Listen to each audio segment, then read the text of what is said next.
アメリカではポッドキャストがもう、例えばジョー・ローガンなんかが、彼とか元々 YouTube にいて Spotify と専属契約結んだ時に2桁億円か3桁億円って言われてますよね。契約金が払われたじゃないですか。日本はいつそうなるのかなと思って見てるんですけど、僕ね石井さんのご著書で名言だと思ったのが、バズることはあんまり意味がないみたいなことをおっしゃってたじゃないですか。みんな今バズろうとしたりインプレッション稼ごうとして回るとかね、この動画も回したいわけですよたくさんどうしてもこう広い人に伝えようとすると本当に届けたい人にとってはつまらなくなっていくものじゃないですか。深く届くメディアだと思うんでラジオって、つまり数じゃなくて深さみたいなものを測る指標で広告を取れないかなと。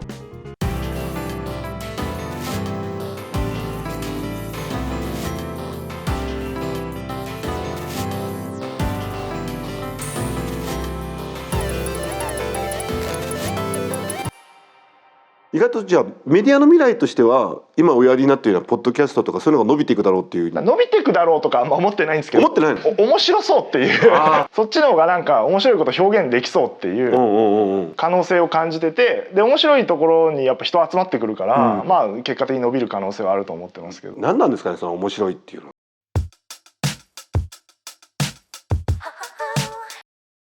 やっぱなんか制約が多すぎるなっていう放送とかはちょっとこう発言気をつけますけど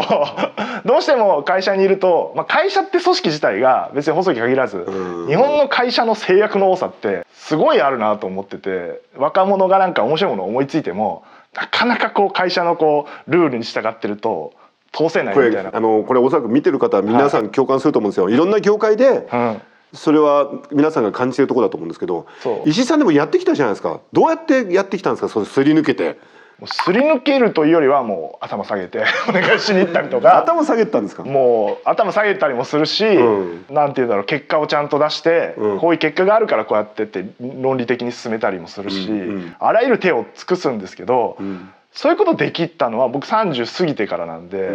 そこを20代の時ってやっぱりこれ面白いのになんでできないんだろうって思って、その時間って本当は無駄で、その中に面白いものあるはずで、そこをちゃんとジャッジできる人が決められないことが多いから、だからそういうことを日本的な伝統的なやり方でやるやり方よりそのスピードだともう個人に勝てないと思って、組織もスピードアップしてこれ面白いねやろうやろうっていう風にやっていかないとまずいなとは思ってるから、放送局辞めてる人多いんじゃないかなって思っちゃうんですよね。ここで石井さんのね、ご経歴を改めて振り返りますと、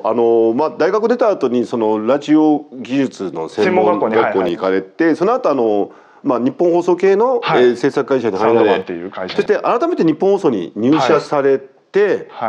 で最近になって自分の会社を作られたということですよね。2年目に入りましたね。だからそういう意味においては会社員としての立場も経験してるし、それから今自分の会社をやってらっしゃる立場なんですけど、でも多くの方はねきっと会社にいらっしゃると思うんですけど、どうですか、会社にいて自分の面白いと思うことをやるための秘訣、やっぱり一つは頭下げることですか。そうですね。あと僕がよくやってたのは、決定権ある人いるじゃないですか、その人がどういう課題を抱えてるかをちゃんと聞くっていう。つまり番組だったらどういう番組が今欲しいか、編成的にっていうのを僕はもう聞きに行ってどうなんですかと。編成に聞きに行くんですか。聞きに行きますよ早いじゃないですか。なんか探ってる場合じゃなくて、でそれと自分がやりたい面白いと思ってることの間のところを出してました。そうすると通るんですよ。で通った後変えちゃえばいいんですよちょっと通った後変えちゃう。そうラジオはバレないんで、徐々に自分が面白いもの、フォーマットってか、だから番組名とかあるけど中身変えていっちゃう。だから企画書からそのままやるなんてことないじゃないですか、世の中。そうだよね。最初の企画書って夢みたいなこと書いてあるわけですから、だからそこは向こうが望んでるものにしておいて通すっていう。で通った後で結果的に面白いとか評判が集まればやってよかったねってなって、結果論だもんね。真逆にすることはないですけど、そうやってやって実績を作っていくと逆に石井が考えたことって成功するんだって思うんで、決定権ある人たちもじゃあもう石井の思う通りやったらいいよってなっていくんで、最初はなかなかそれができないから、そこが大事かなと思います。僕の周りの学生とか若者に聞くと、むしろ自分のやりたいっていう思いがあって、これをなんとか世の中に出したいんですっていう、それ大事だと思うんですけど、今石井さんおっしゃった逆転の発想、御用聞きじゃないけどどんな番組が必要なんでしょうかみたいなそれできたら確かにいいよね。それが分からないから通らないんですよ、会社で若手って。だからその会社の雰囲気というかルールとか今までの流れとか、その時点での課題とかを全部分かってれば、簡単なわけですよ、企画通すの。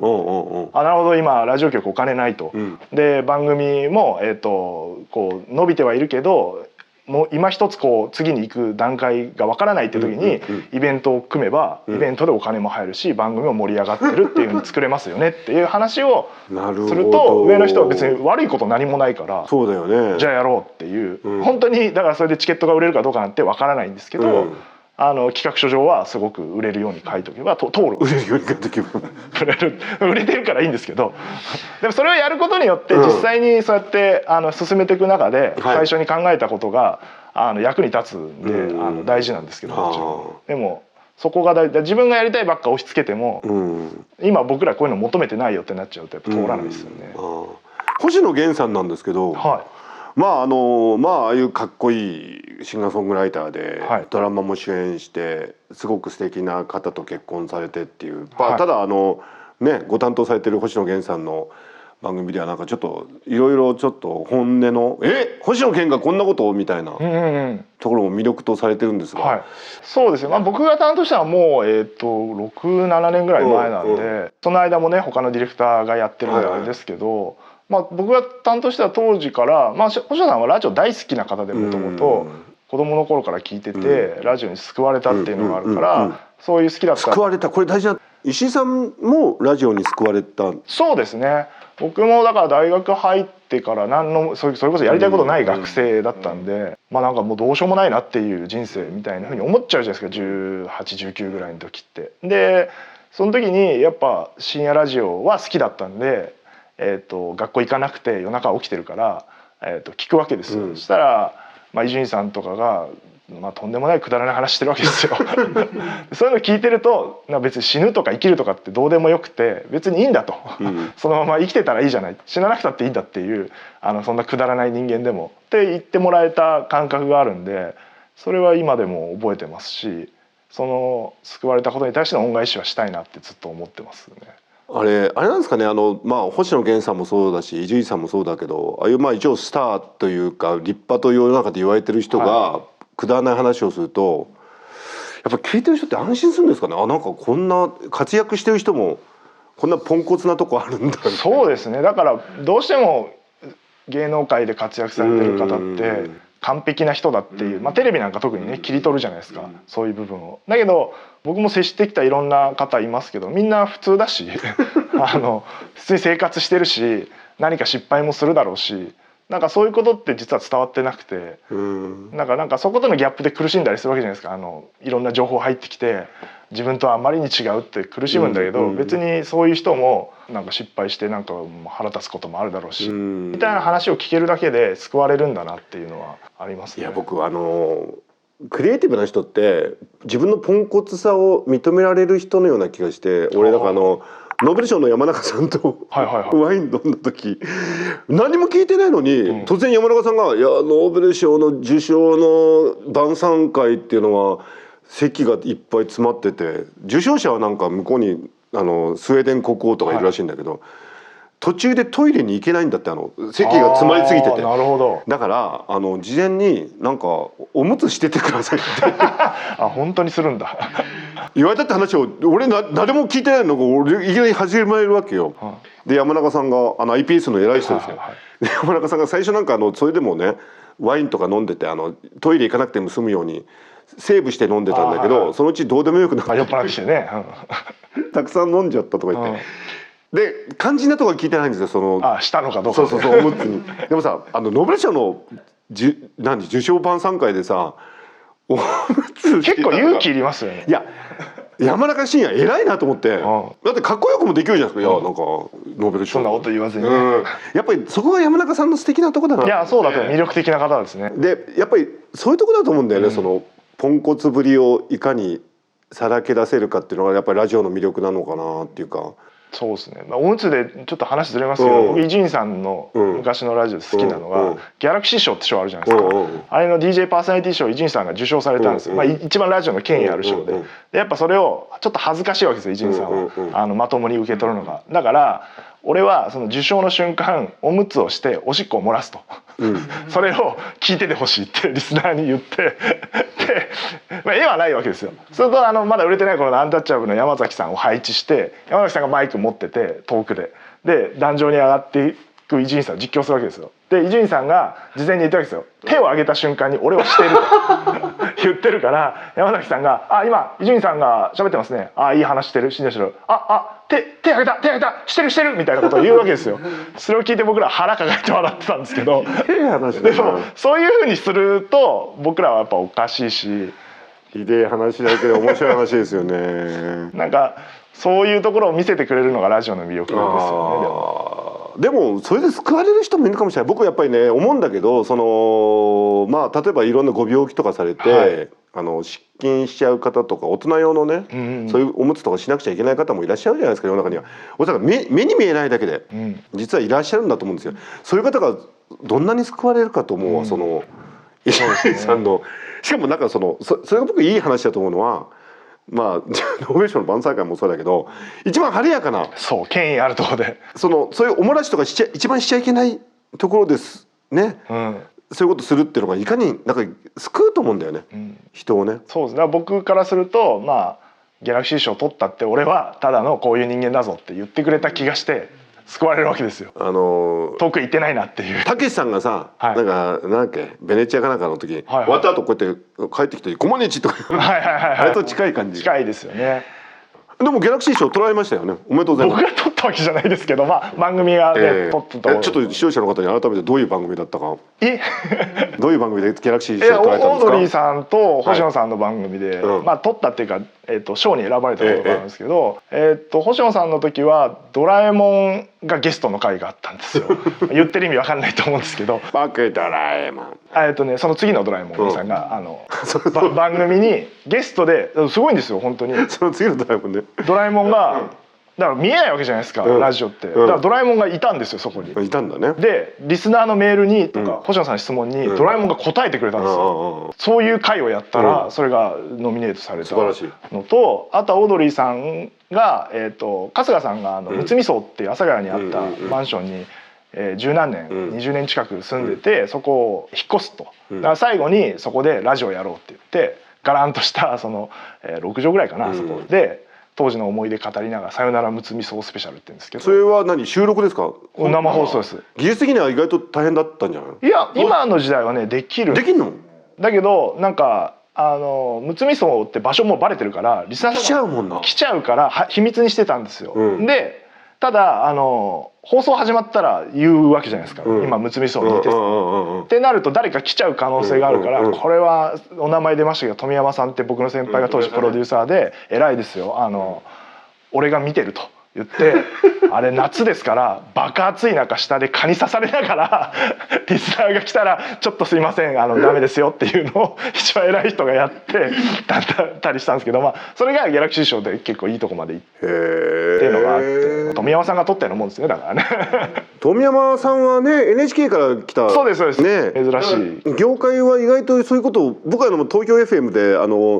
お世話になっているディレクターの方も NHK から。そうです。意外とだからあれですかね、ラジオ業界とかなんか。今人材はこうねぐるぐる回ってるとは思います。その方がいろんなノウハウ共有されていいと思いますけど。ただ本当僕先ほどおっしゃったね、居場所としてのラジオってすごく大事な気がして、やっぱりちょっと人生ちょっと辛いとか苦しいと思ってる方が、その番組に居場所を見つけられるって、これ素敵なことですよね。素敵ですよね。なんか今やっぱり居場所がないって思ってる感覚の方ってすごく多くて、でそれはラジオとか今ポッドキャストとかって居場所になれるのが大きいなと思ってて、だからやっぱ僕気が合うって言葉が結構大事だと思ってて、仲間でもよく言うんですけど、気が合う人と一緒にいると楽しいっていうか、でラジオ同じ番組を聞いてる人たちってやっぱりその可能性が確率が高くて、気が合うんですよリスナー同士も作り手も喋り手も。みんな気が合うから一緒にいるっていう、そういうのを見つけ出すのにラジオってすごくいいんだろうなっていうのと、同じ時間を過ごせるっていうところに、居場所感が出るんでしょうね。石井さんちょっと握手していいですか。はい。なんでこれ握手したかっていうと、実は最近僕の研究室の学生が面白いことやってて、脳腸相関ってあるんですよね。その脳と腸がこうやって腸内細菌がなんか脳と関係してて、腸内細菌のバランスで脳がよく働いたりするっていう。今最近聞きますね。それが最近ちょっと注目されてる事象の一つが今握手したじゃないですか。でこういうことしてるとだんだん僕と石井さんの腸内細菌が共有されてくるんですよ。だからそれは直接的な接触。だからキスとかだったら分かりやすいですよね。でもキスだけじゃなくて、例えば握手するとか、例えばじゃあ一緒にいると、例えば一緒にご飯食べたりするじゃないですか。なるほど。そうするとそのご飯が共通だったりするし、だから生活を共有してる例えば家族とかは当然似てくるし、それが気が合うと。だからその腸内細菌が共有されてくるんで、一緒にいると同じ釜の飯を食う。そうだから、例えばオードリーの2人と星野源さんとは、おそらく石井さん腸内細菌がだんだん似通ってくるんだよね。なるほどね。同じ釜の飯を食ってるっていうさ、接触が確かに増えてるってことなんだ。だからそれすごく面白いなと僕思うんですよ。面白いですね。で僕はやっぱりある意味では居場所としてのラジオの夢の一つって、いやもちろんだからリスナーとは物理的には近づいてないから、普通に考えたら腸内細菌同じにならないんだけど、腸内細菌が同じになる確かになんかそういう電波を乗せてこう伝わってるかもしれないですよね。でも同じ時間を過ごすっていう、距離はあるけど、確かにデジタルなのかその物理的距離すら超える何かができたら面白そうですね。いやでもいろいろお話伺っててとても話は尽きないんですけど、ただこれからどうなります？ラジオ局、メディア。いやどうなるんだろう。なんとかしたいっていう気持ちは強いですけど、つまりなんかもちろんね東京ドームライブとかやらせてもらって盛り上がってる感じ。あれ本人は言いにくいでしょうけど金字塔でしょ。皆さんちょっと拍手、これちょっとね僕の力じゃない。いやもうすごい力じゃない。いや何を褒められたら嬉しいです。いやもうオードリーさんに伝えておきます。あれはだってもう歴史に残る快挙でしょ。いやそうなんですけど、でもやっぱそれって単発的なもので、じゃあみんなできるかって言ったらできないことも分かってきて、特に地方局の方とコミュニケーション取ると厳しい状況すごい。地方局の方こうやって、指にこうやってってしょうがないじゃないですか。だってそれはね。だからそこをなんとかできるようなアイデアっていうものをすごく考え、それがさっきの最初の方に言った少人数が聞いてても番組が面白いって思ってもらえて続けられる方法なのか、そういうものを作っていくといいだろうなとは思います。ただね、やっぱり大谷翔平がいることで、野球というものにみんな興味持って、将来野球やりたいっていう子供も増えてくるじゃないですか。ラジオ界で、花火上げると、ね、やっぱりオードリーの東京ドームライブってのはものすごく分かりやすい花火で、そんなこと可能なのかみたいな、そういう意味は金字塔としてあったと思うんですよね。もちろんなんかそういう狙いは僕の中に少なからずあって、そういうことやったら若いラジオをやりたい人をやってる人たちが、俺たちもなんかできるかもしれないって思ってくれたらいいなとは思ってるんですけど、どうしてもやっぱ直接話すと距離がありすぎるから想像がつかないってことになっちゃうから、じゃあもっと手前でやれることってなんだろうみたいなことを一緒に考えていけたらいいな。しかも楽しさって同じですもんね。別に大きさじゃないんで、100人規模でも10人規模でもそのラジオっていうコミュニティ使って何かをすることができるから、そういうことをだって東京ドームライブやられたオードリーさんだって最初さっき言ったむつみ荘で7人相手にライブやったラジオ始まる前ですけど、そっから始まってんですよ満員になってないんですよ。しかも10人入れるっつって7人しか来なかったんですよ。そっから最後15万人まで行ってるわけだから10人入れるっつって7人しか来ないって、そうです微妙なしょぼさが楽しいですよね。素晴らしい。そっから始まってる話なんで、なんか今例えば規模が小さくてもずっとやってたら何かできるかもしれないって思ってくれたらすごくありがたいですね。脳科学認知科学では1万時間の法則と言われているのがあって、そのバイオリン聴いてる人がプロのコンサートバイオリニストになった人とレッスンのなった人が違いが何かってやったら、練習時間が違ってて、1万時間やった人はプロのコンサートバイオリニストになってたっていうのが、そういう研究があって、マルコルム・グラッドウェルっていう人がやってて、でそれビートルズがなんかハンブルク時代にめっちゃこき使われて朝昼晩とか演奏してて、なんかあいつらなんかそれこそ1万時間の演奏みたいなのをやってて、あれでブレイクして。ビリー・アイリッシュもね自分の部屋でお兄ちゃんとずっと楽曲作って、そうっすよね。でなんか確かビリー・アイリッシュの部屋は1万時間書いてあるのよ確か。やると。で石井さん絶対もうラジオ1万時間やってますよね。やってますねやってますね。だから1万時間やって見えてきた景色ってあるんじゃないですか。あると思いますね。でやっぱりそれでもしかも、いやいややるんじゃなくて、こう楽しいなって言って夢中でやることって効果すごくありません？そっちの方が絶対効果ありますよね。楽しいなこれって思った方が経験として積み重ねができていく感覚があるんで、ちょっと最後にぜひなんかこれからラジオで働きたいとかポッドキャストも含め、なんかちょっとそういう業界に興味あるっていうなんかリスナーこれ今治大学ねクリエイターの大学なんですね。ちょっとなんかアドバイスっていうかなんかありますか？アドバイス今ね、あれなんですよ、ポッドキャストは誰でも始められるんですよ、スマホ1個あれば、なんでやりましょう皆さんっていう話すって楽しいんで、今こうやってやって楽しいじゃないですか、それもちょっと最後だけど1個だけ聞きたくて、話すってやっぱ脳にもいいんですよね。もちろんそうですよね。言葉を発するってことじゃなくて、実は今の人工知能の大規模言語モデル、ネクストトークンプレディクションって言って次の単語が何かってことを予想することで全ていくんですけど、やっぱりラジオで自然に話せる人ってとにかく話して、次の言葉って重ねていく、これやっぱり脳にとって一番なんかセンスが問われるってことなんですけど、もう一個やっぱり体験の共有ですよね。だから石井さんのご著書もそうですし、ぜひ皆さんこれ読んでください。正解のない道を進む。ここに東京ドームライブのことが詳しく書いてありますよね。対談もいっぱい書いてあります。対談もね、これ素晴らしい本なんですけど、でもこれ本当は石井ひかるという人の中にしかなかった体験じゃないですか。そうです。書いてくださってなかったらこれ体験共有できないから、やっぱり言葉って体験を共有するって脳にとってもう根源的な進化の過程で人間を人間にしたのは体験を共有してきたからですね、言葉を。で、だからやっぱりそれ進化の喜びなんですよね。よかったです。この本そのつもりで書いたんで。本当に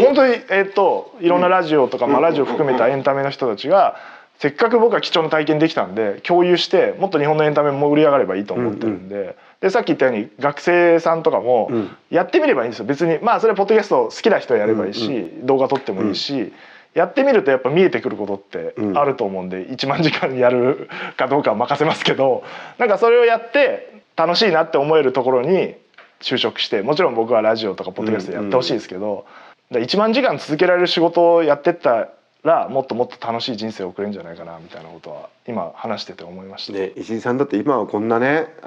自信にあふれた魅力的な業界人になってますがおそらく大学でお母さんにもらった500円の交通費握って、それで文庫本買っちゃって、で大学との間を往復2回 しながら時間潰してた。そうですね。その頃はこんな顔じゃなかったと思うよ。そうですね。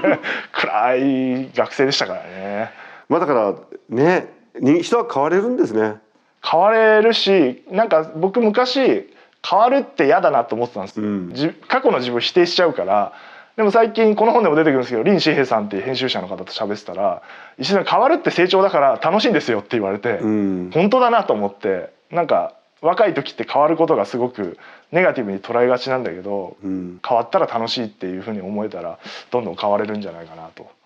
今お母さんに言いたいことは何ですか？そうですね、母親死んじゃいましたけど、だから立派に